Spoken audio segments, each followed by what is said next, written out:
말씀은 에베소서 1장 7절에서 10절 말씀입니다. 에베소서 1장 7절에서 10절 말씀입니다.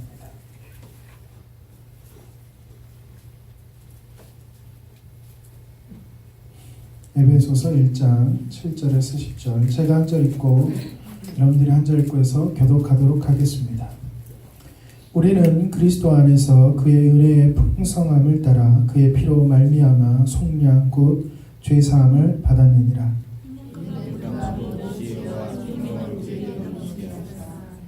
그 뜻의 비밀을 우리에게 알리신 것이요 그의 기뻐하심을 따라 그리스도 안에서 때가 찬 경륜을 위하여 예정하신 것이니 하늘에 있는 것이나 땅에 있는 것이다. 다 그리스도 안에서 통일되게 하려 하십니다. 아멘.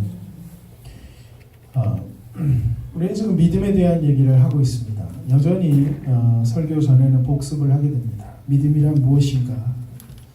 믿음은 열심에 대한 부분이 아니다. 열정적으로 무언가를 믿고 확신하고 있는 것이 믿음에 대한 부분이 아니라 믿음은 인격적인 관계를 말한다. 그러니까 우리식으로 표현하자면 믿음이란 신뢰를 말합니다. 하나님과의 신뢰. 그러니까 관계 속에서 그 대상을 믿는 것. 이게 믿음의 본질적인 부분이다. 그렇기 때문에 기독교 신앙의 대상은 믿음이라는 대상 때문에 하나님을 얼마나 아는가, 또 그리고 그 아는 만큼 얼마나 교제하고 있는가. 물론 안다는 것과 교제하는 것은 같은 얘기입니다. 여기서 안다는 것은 지식적으로 안다는 게 아니라 경험적으로, 인격적으로 관계 속에서 안다는 것을 말합니다. 그렇기 때문에 하나님을 알아야 신앙이 시작될 수 있고, 그런 의미에서 우리는 하나님을 알 수가 없는 존재인데 하나님께서 우리 가운데 먼저 찾아오셨습니다. 그런 의미에서 하나님은 믿음을 시작하신 분이십니다. 그리고 하나님께서 찾아오실 뿐 아니라 우리를 인격적 대등한 존재, 믿음이라는 건 관계이기 때문에 종속적인 게 아니라 대등한 관계, 그것을 인격적으로 대우하신다, 이렇게 말씀합니다.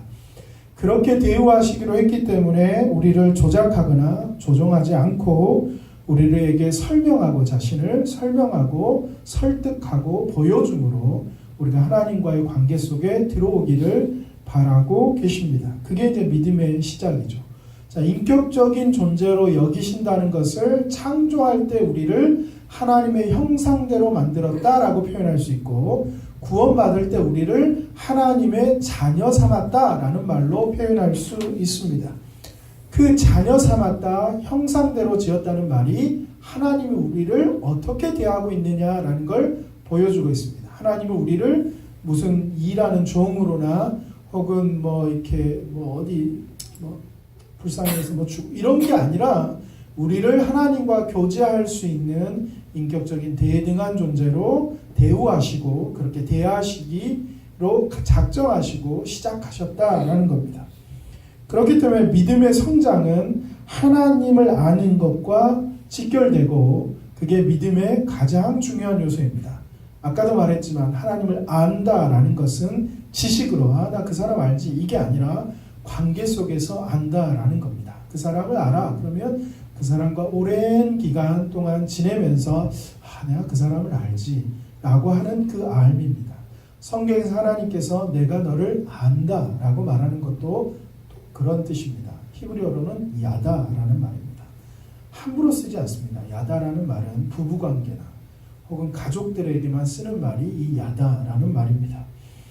자, 그렇기 때문에 믿음이란 하나님으로부터 시작됐고 하나님을 알면서 우리가 반응하기 때문에 우리에게 믿음은 분명히 하나님으로부터 시작되어 왔지만 하나님이 그 시작된 걸 그냥 일방적으로 시작한 게 아니라 우리의 인격에다가 반응시킵니다. 그렇기 때문에 저절로 생기는 믿음이 있지만 그와 마찬가지로 뭐가 있냐면 우리가 책임지고 반응해야 되는 믿음이 있습니다. 그건 우리를 인격적으로 대화하기 때문에 당연한 겁니다. 그래서 우리는 하나님이 우리에게 설명하는 자신에 대한 계시, 그리고 하나님은 무슨 일을 하셨는지를 듣고 그것에 반응하여서 내가 하나님을 알아가다 보니 하나님을 닮아가고 예수 그리스도를 닮아가고 또 신앙의 선배들을 닮아가는 것으로 우리는 책임 있는 반응을 하게 되고 이 닮아가는 것이 좋은 믿음의 성장이다라고 얘기를 했습니다. 제가 좀 여기까지 말한 게 복습입니다. 이렇게 복습을 17번 하길 좀 되면 이제 머릿속에 기억이 나셔야 되는데 또 들으면 새롭고 나가면 까먹고 이렇게 되지만 그래도 우리가 이제 머리가 돌이라서 그런 거죠. 돌은 한번 새기면 이제 또 안 없어진다고 늘 하지만 제 머리는 그런 것도 아니더라고요. 새기긴 새겼는데 없어지긴 쉽게 없어지고 이렇게 되지만 이건 듣다 보면 어느 순간 이 안에 딱 자리 잡아져 있을 겁니다. 자, 그런 의미에서 인격적인 반응이고 인격적으로 하나님을 닮아간다. 자, 인격적이라는 말을 썩 좋아하진 않지만 그 외에 어디 쓸 단어가 없기 때문에 씁니다. 우리의 삶이 변화되는 것이 하나님이 바라는 믿음의 성장이라고 할 수 있습니다. 그렇기 때문에 우리가 종교적 행위 중에 있는 기도가 하나님 이거 해주세요 라고 해서 이루어지는 어떤 주문의 형식의 기도가 아니라 실상 기도는 하나님의 존전에 혹은 하나님의 품 안에 들어가는 과정 이렇게 할 수 있습니다.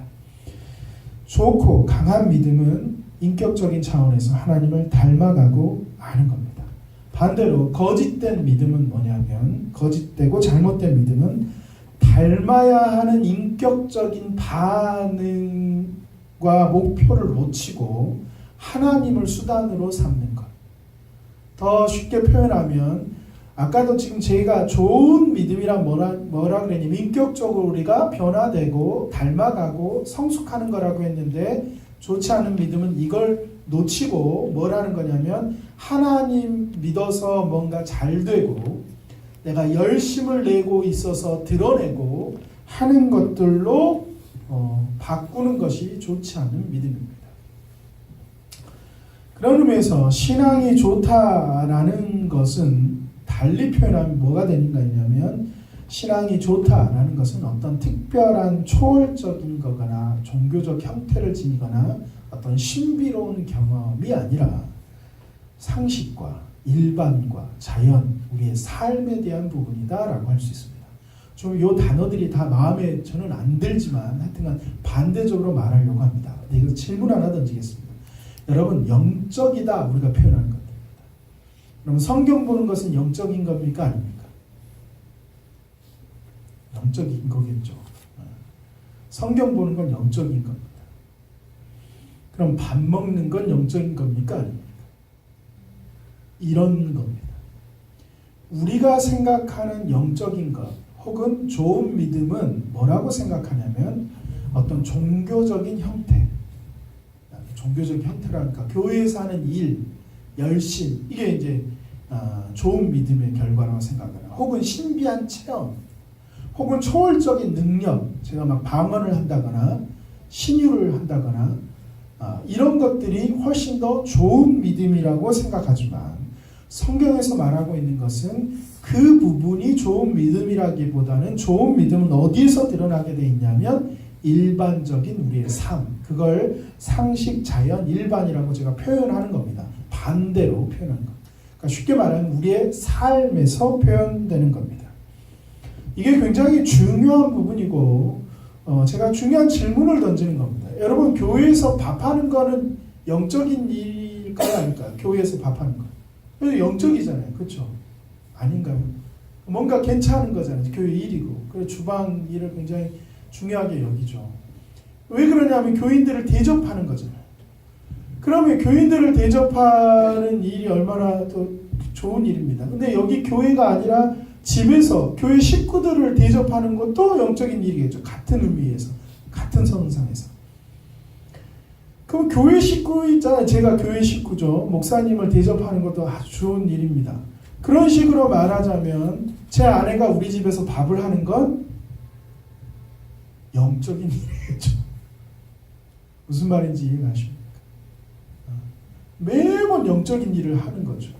하나님의 사람을 대접하고 있어. 그런 식으로 말하면 지금 옆에 있는 남편이나 혹은 여러분의 자녀는 하나님의 사람이에요? 아니에요? 하나님의 사람이죠. 그럼 집에서 밥하고 이 사람 반찬 떠먹여주고 청소해주는 건 다 영적인 일이겠죠.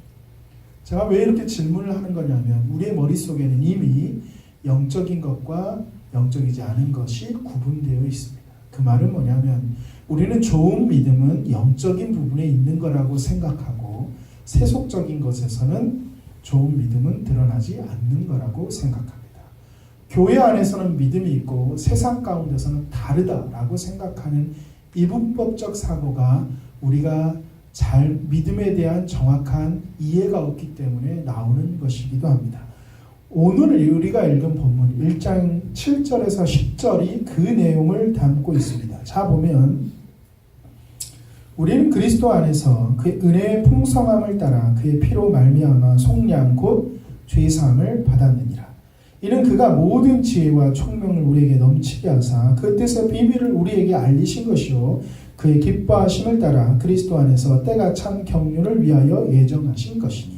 자, 요까지는 우리가 구원받은 것에 대한 얘기를 설명하고 있다면 10절에 하늘에 있는 것이나 땅에 있는 것이 다 그리스도 안에서 통일되게 하려 하십니다.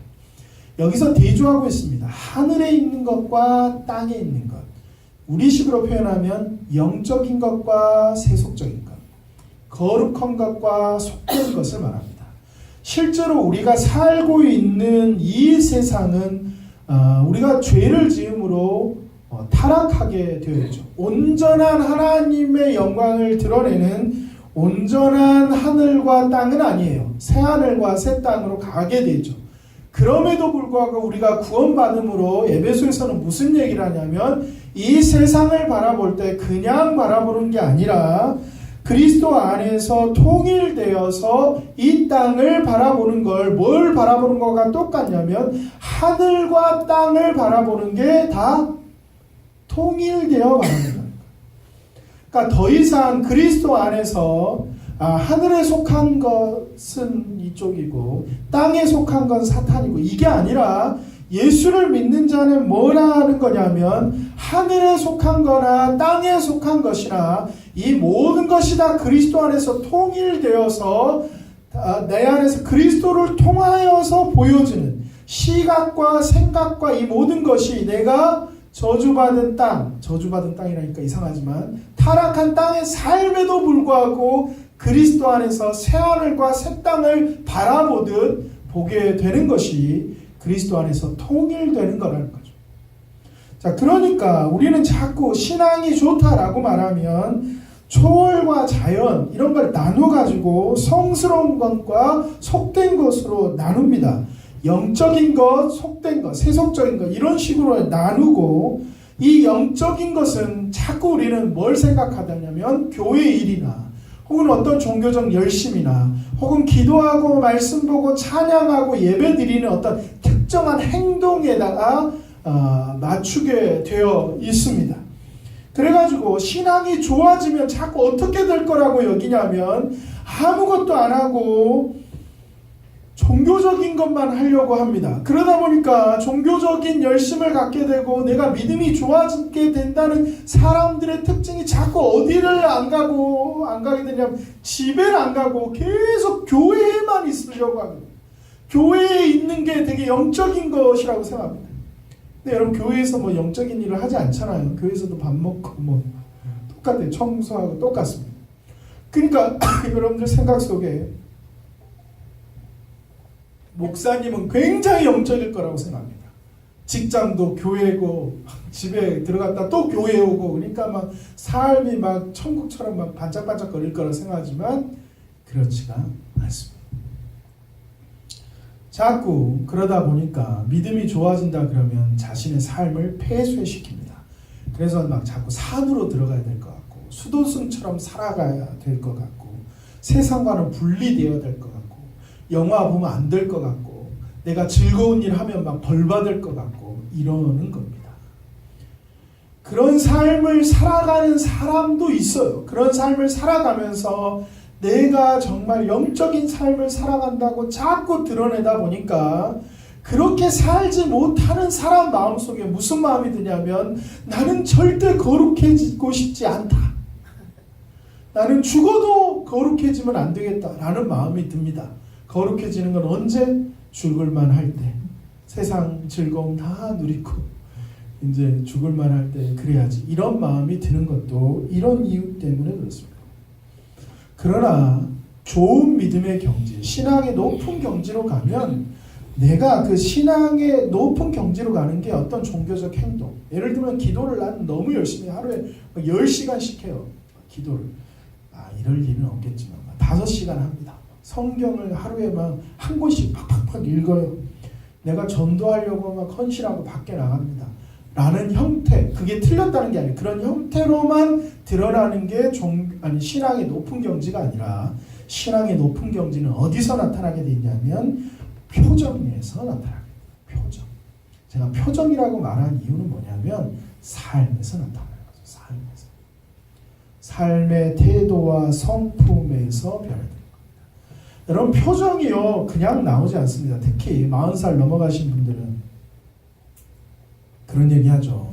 40대 이후의 표정은 자기가 책임져야 된다. 이게 맞아요. 내가 어떤 삶을 살아가는지가 얼굴에서 드러나게 돼 있습니다. 40살 먹었는데 제가 딱 갔는데 제 직업이 목사입니다 말하지 않아도 저를 보면서 당신은 어떤 종교적인 일을 하고 계시는군요 라고 들으면 내가 좀 그렇게 산 거예요. 이해가십니까? 무슨 말인지. 어제 제가 아는 후배가 집에 놀러 왔는데 초등학교 선생님입니다. 그래서 없을 때 했던 얘기가 자꾸 초등학교 선생님 같아진다 이렇게 얘기를 하고 있습니다. 무슨 말인지 이해가시죠?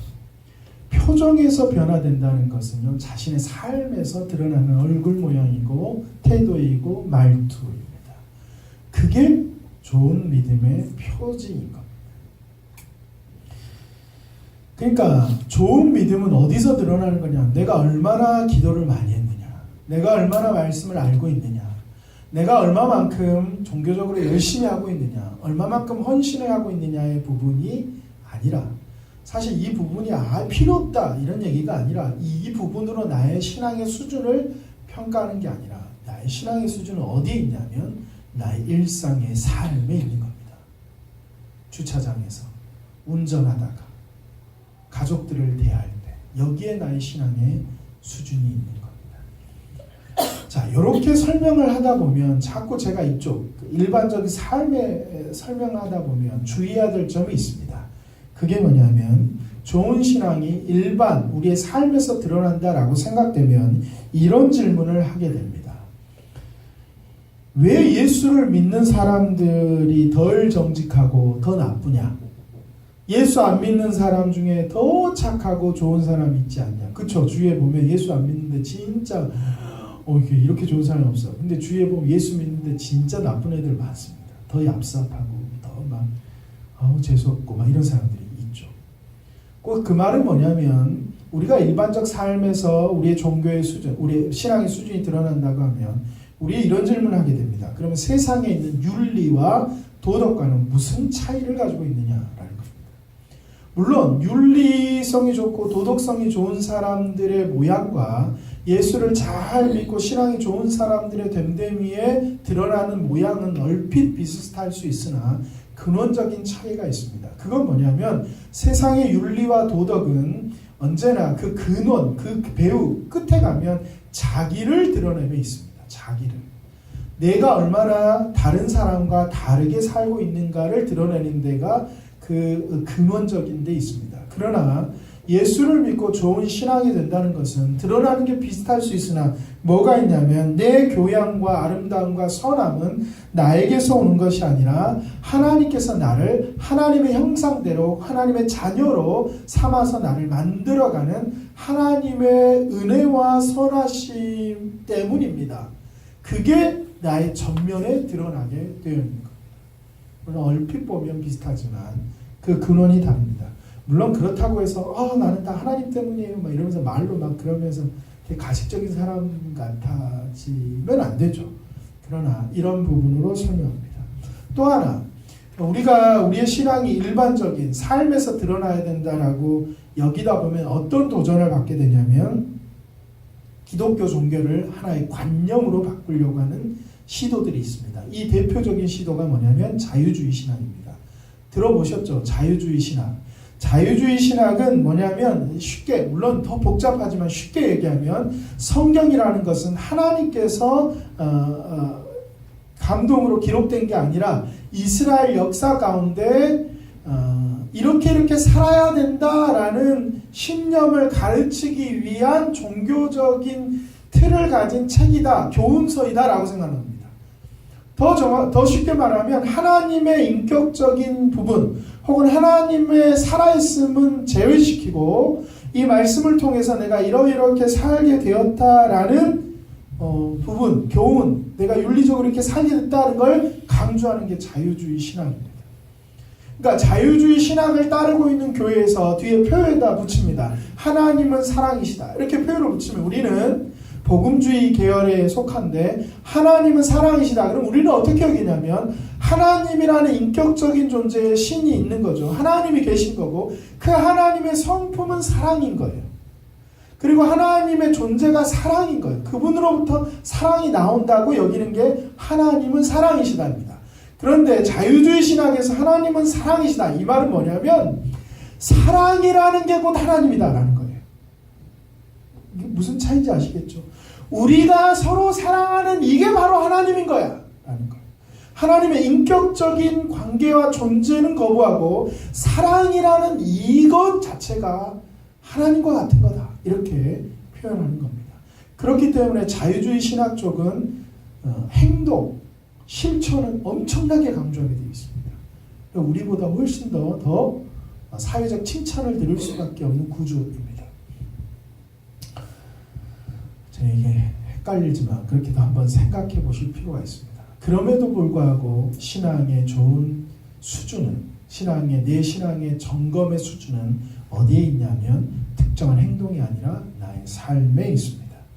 신앙이 자연과 상식과 교양과 내 삶에서 나타나야 한다는 것은 실상 굉장히 어려운 개념이기도 하고 어려운 일이기도 합니다.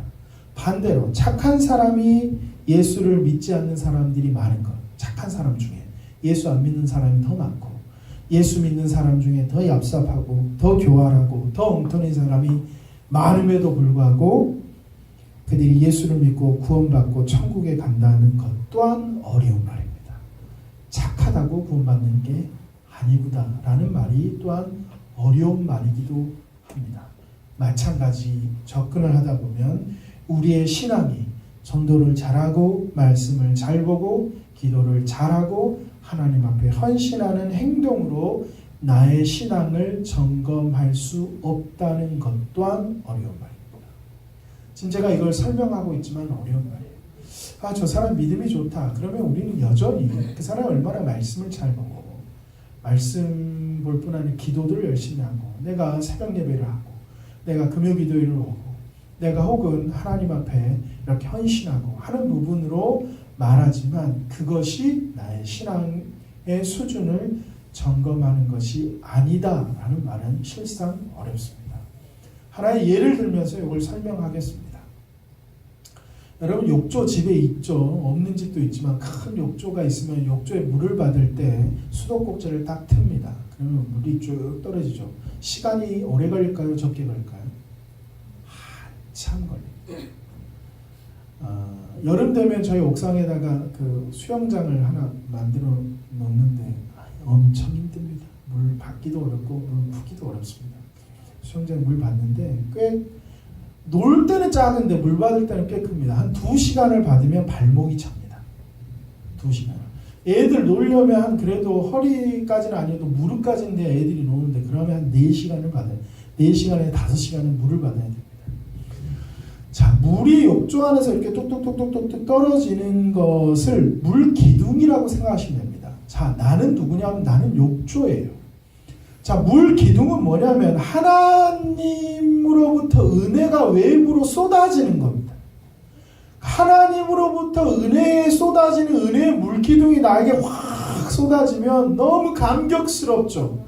그리고 물기둥이 예를 말씀, 기도 이런 게 다 물기둥이라고 생각해요. 기둥 자체가 내가 몇 개를 가지고 있기 때문에 내가 굉장히 영적이고 굉장히 믿음이 좋은 것 같지만 나의 수준은 어디에 있냐면 이 수도꼭지가 나의 수준이 아니라 나의 수준은 어디에 있는 거예요?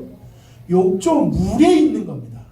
내가 은혜인 것처럼 막 콸콸콸콸 내 은혜가 막 폭포처럼 쏟아져. 근데 폭포처럼 쏟아진 내 은혜, 아니 그 은혜가 하나님의 은혜가 내 삶의 그 문화와 말과 정신과 여기서는 어디 있냐면 발목에 있는 거예요.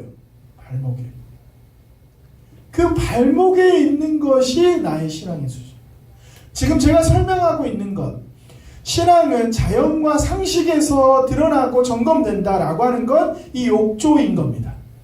그리고 내가 특정한 행동과 종교적 열심과 초월에 대한 것은 이 물기둥과 같은 겁니다.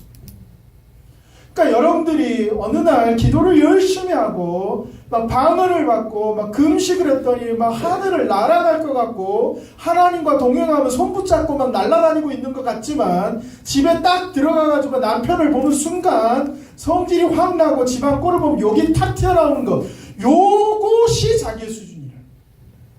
까먹은 게 아니에요. 그 은혜를 까먹은 게 아니라 그 은혜가 내 안에 들어와가지고 겨우 요만큼 채운 거예요. 요만큼. 근데 우리는 이 요만큼 채우는 게 답답하고 도무지 채워지지가 않고 없어지는 것 같으니까 우리는 어떤 식으로 생각하려고 하냐면 이 물기둥을 딱 이렇게 물기둥만 보려고 그러면 물기둥을 얼려버리려고 그래. 기둥으로만. 그런 시도는 있지만 되지가 않아요. 기둥만 보여주려고 그런 거죠. 이 욕조는 가리고 기둥을 얼려가지고 기둥을 사람들한테 보여줘. 난 요만큼입니다. 이렇게 하려는 시도들이 있습니다.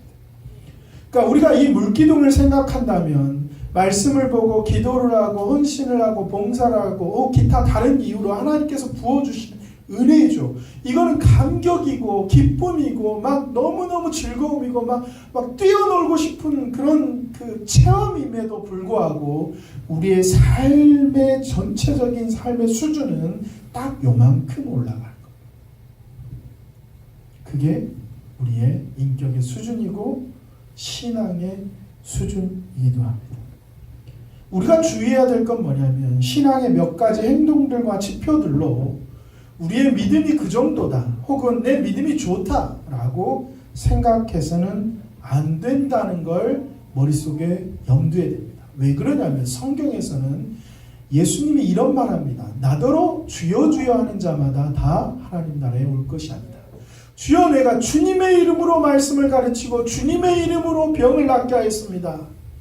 내가 너희를 도무지 모른다. 자, 특정한 어떤 종교적 행위나 어떤 초월적인 신비로운 능력으로 너희 신앙을 점검하는 게 아니라 예수님 도리 이렇게 말합니다. 너희가 너의 주의 어린 소자에게 한 것이 곧 나에게 한 것이다. 너희 주위에 있는 약한 자에게 하지 않은 게 곧 나에게 하지 않은 것이다 라고 성경은 말합니다. 성경은 끊임없이 우리가 생각하는 좋은 신앙과는 다른 얘기를 하고 있습니다. 우리의 존재는 하나님 앞에서 아까 말한 종교적 열심이거나 행태들이거나 신비로운 것들은 어떤 쓸모에 관련된 게 맞습니다. 그렇죠? 내가 은사를 받았거나 내가 하나님 앞에 헌신하여 드리거나 내가 무언가 물질로 하나님 앞에 드리거나 이게 나의 신앙의 지표라고 여겨질 때가 많지만 하나님은 도리어 우리를 쓸모 있는 존재가 되는 것에 목적이 있지 않습니다. 하나님 우리가 내가 이렇게 자라가지고 목사가 돼서 이런 일을 하게끔 만들어야지라고 저를 목적하거나 그렇게 바라보면서 저를 구원시키거나 키우지 않았어요. 하나님은 내 자신이 바로 목적인 거예요. 마치 뭐냐면 내가 자식인데 강희 유리가 태어나가지고 얘를 보면서 이제 12살이지 20년만 고생하면 이제 매달 한 100만 원씩 들어올 거야. 이렇게 바라보면서 키우는 사람은 없어요. 그런 부모는 없는 거예요. 부모는 내 자식을 사랑해서 그 자식이 목적이 되어서 키우는 겁니다. 얘한테 내가 1억 투자하면 향후 노후로 이렇게, 이런 부모는 없는 거예요. 마찬가지입니다. 하나님은 우리의 아버지 되시고 하나님이 뭔가 부족해서 우리한테 받아야 될 존재가 아니에요. 하나님은 내가 쓸모있게 되는 것에, 물론 쓸모있게 되는 게 좋은 거예요. 물론 은사도 받고 뭔가 봉사하고 이런 거 굉장히 좋은 거지만 그것만으로 내가 신앙의 수준을 이루었다라고 생각하면 안 된다. 몇 가지 쓸모있는 것을 가지고 우리가 중요하게 여기고 성경에서 중요하게 여기는 마땅히 책임지고 성장해야 되는 우리의 인격의 성숙을 놓쳐놓고 나는 믿음이 좋다라고 여기는 건 굉장히 큰 착각일 뿐만 아니라 그거는 굉장히 무서운 일이기도 합니다. 한국교회에서 좋은 신앙이 자꾸 열심 있는 것, 능력 있는 걸로 가게 됩니다. 그리고 능력 있는 걸로, 열심 있는 걸로 간 사람들이 자꾸 그렇지 못한 사람들한테 절망스럽게 해요. 내가 주님을 위해서 이만큼 헌신했습니다. 어떤 분은 내가 주님을 위해서 집 팔아갖고 드렸더니 주님이 집 2채를 주셨습니다. 할렐루야. 막 이런 거 말하면 그 집 없는 사람들. 나는 팔아 죽자 그래도 없는 사람들 있잖아요. 월세 내고 다니면서 내가 집 팔아도 없어. 이런 사람들한테 절망스럽게 만들어줘. 하나님 앞에 아무것도 드리지 못했다는 걸 가지고 절망할 필요가 없는 거예요. 하나님 우리에게 무언가를 받기 위해서 우리를 부르신 게 아닙니다. 사실 아까 지금 제가 말한 이런 분위기가 팽배해서 그렇게 하나님 앞에 쓸모없는 존재가 되는 걸 가지고 막 절망하고 나는 왜 이럴까 이렇게 만든 분위기는 정말 무서운 겁니다. 하나님은 우리한테 무언가를 요구하면서 우리를 부르시는 게 아니에요. 하나님의 요구는 뭐냐면 성경에서 끊임없이 말하고 있는 건 뭐냐면 자라가기를 원하는 겁니다. 성숙해 가기를, 하나님을 닮아가기를 바라는 겁니다. 이걸 우리는 성장이라고 말합니다. 성장에 대해서 요구하고 바라는 겁니다. 근데 왜 우리가 이걸 잘 모르는가 하면은요, 우리는 성경에서 말하고 있는 하나님에 대해서, 그리고 하나님이 그의 백성에게 무엇을 요구하고 있는지에 대해서 놓치고 있기 때문이에요. 한마디로 말하면 무식해서 그렇습니다. 무식해서. 내 방식대로 하나님을 생각하기 때문에 그렇습니다. 왜냐하면 내 방식이 뭐냐면, 내 방식이 누군가한테 뭔가를 주는 거고 누군가가 나한테 뭔가를 주면 내가 그 사람을 좋아하기 때문에. 우리 인간의 방식은 언제나 give and take입니다. 우리는 그 방식대로 하나님을 생각합니다. 하나님의 말씀에서 무엇하고 자신을 드러내는지, 그리고 그의 백성에게 무엇을 요구하는지를 별로 알고 싶어 하지 않고 내가 아는 것대로 열심히 하기 때문에 그렇습니다. 그렇기 때문에 믿는 자의 기본 바탕은 뭐냐면 감사와 겸손일 수밖에 없고, 삶의 자세는 뭐냐면 묵묵히 자라나는 겁니다. 앞서는 것, 잘나는 것, 드러내는 것이 아니라 묵묵히 그 자리에서 자라는 것이 좋은 신앙입니다. 그런 의미에서 신앙은 오늘, 내일, 2017년도, 2018년도 여기에 끝내는 게 아니라 내 평생에 가야 될 싸움이고 걸음입니다. 욕조를 평생 채워가는 긴 시간이 필요한 겁니다. 에베소서를 우리가 보고 있는데, 에베소서는 언제 쓰여진 책이냐면 바울이 로마의 감옥에 갇혀서 쓴 책입니다. 그러니까 바울의 사역의 후반부에 쓰여졌고 바울이 거의 죽기 전쯤에 쓰여진 겁니다. 그러니까 이 에베소서, 짝을 이룬 게 골로새서인데 이 두 가지 서신은 바울의 사역의 최종적인 깨달음이 들어있는 책입니다. 자, 거기에서는 무슨 얘기를 하고 있는지 보면, 우리의 부르심이 무엇인지를 보자면 17절 한번 보겠습니다. 1장 17절. 바울이 믿고 구원받는다, 천국 백성 된다, 이걸 굉장히 강조한 것 같지만 에베소에서 우리가 그건 시작이다 라고 말합니다. 자, 읽겠습니다. 1장 17절입니다. 우리 주 예수 그리스도의 하나님 영광의 아버지께서 지혜와 계시의 영을 너희에게 주사 하나님을 알게 하시고 너희 마음의 눈을 밝히사 그의 부르심의 소망이 무엇이며 성도 안에서 그 기업의 영광의 풍성함이 무엇이며 그의 힘의 위력으로 역사하심을 따라 믿는 우리에게 베푸신 능력의 지극히 크심이 어떠한 것을 너희로 알게 하시기를 구하노라. 그의 능력이 그리스도 안에서 역사하사 죽은 자들 가운데서 다시 살리시고 하늘에서 자기의 오른편에 앉히사 모든 통치와 권세와 능력과 주권과 이 세상뿐 아니라 오는 세상에 일컫는 모든 이름 위에 뛰어나게 하시고 또 만물을 그의 발 아래에 복종하게 하시고 그를 만물 위에 교회의 머리로 삼으셨느니라. 교회는 그의 몸이니 만물 안에서 만물을 충만하게 하시는 이의 충만함이니라.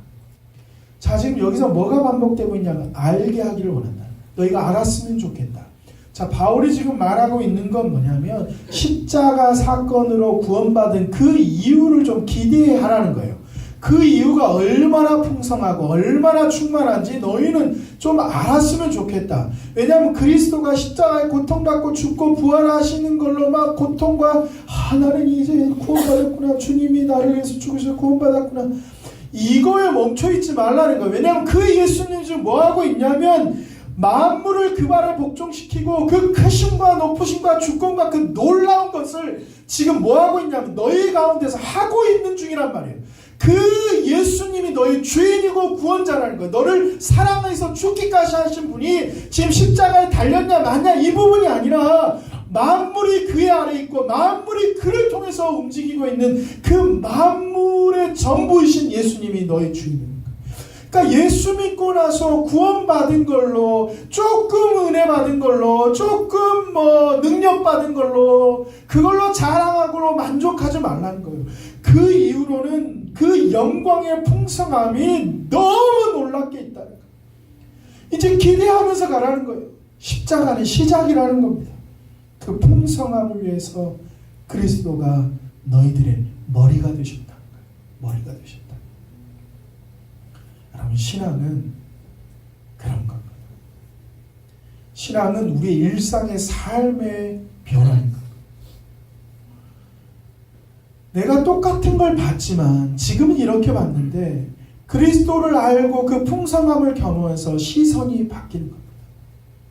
그 전에는 나를 괴롭혔던 저 인간이 막 미칠 것 같고 한 대 때려주고 싶었던 그 사람을 하나님이 주시는 그 풍성함을 경험하고 알면서 그래도 한 번 더 참아내는 겁니다.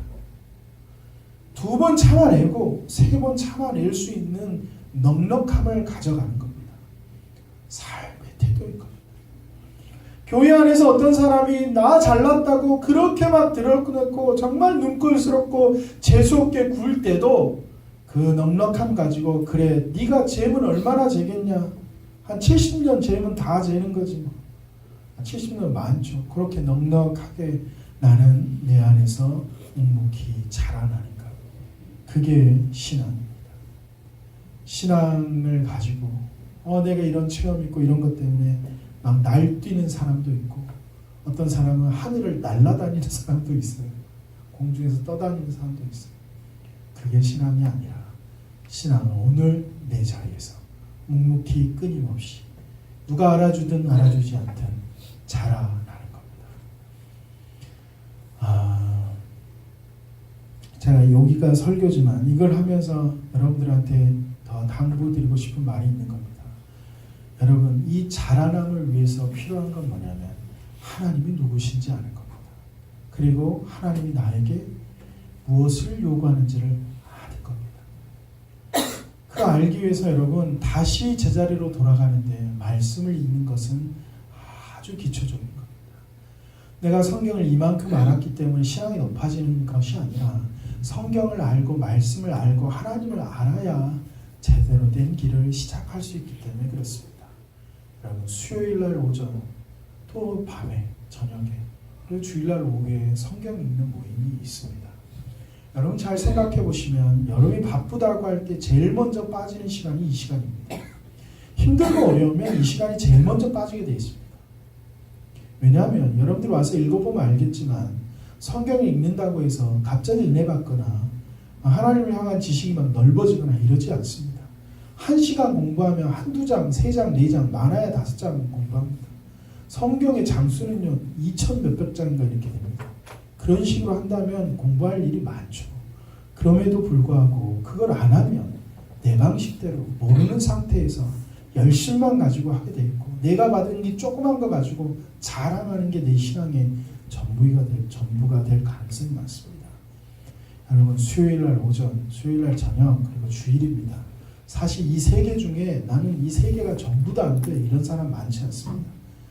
힘든 것뿐이지 내가 체력적으로 힘들고 마음의 여유가 없는 것뿐이지 어찌 되면 이 3개 안에 되게 걸립니다. 그러니까 여러분 좀 노력해서 하나님의 말씀을 알기 위해서 그래서 하나님을 알기 위해서 그럼 무언가 좀 헌신하고 시간을 조정하고 뭔가를 좀 포기하고 그 길로 나올 수 있기를 정말 간절히 바랍니다. 그래서 우리가 묵묵히 잘하는 일을 자라가는 일을 평생 해야 될 그 일들을 오늘부터 당장 시작하는 그런 저와 여러분이 되기를 간절히 바랍니다. 같이 기도하겠습니다.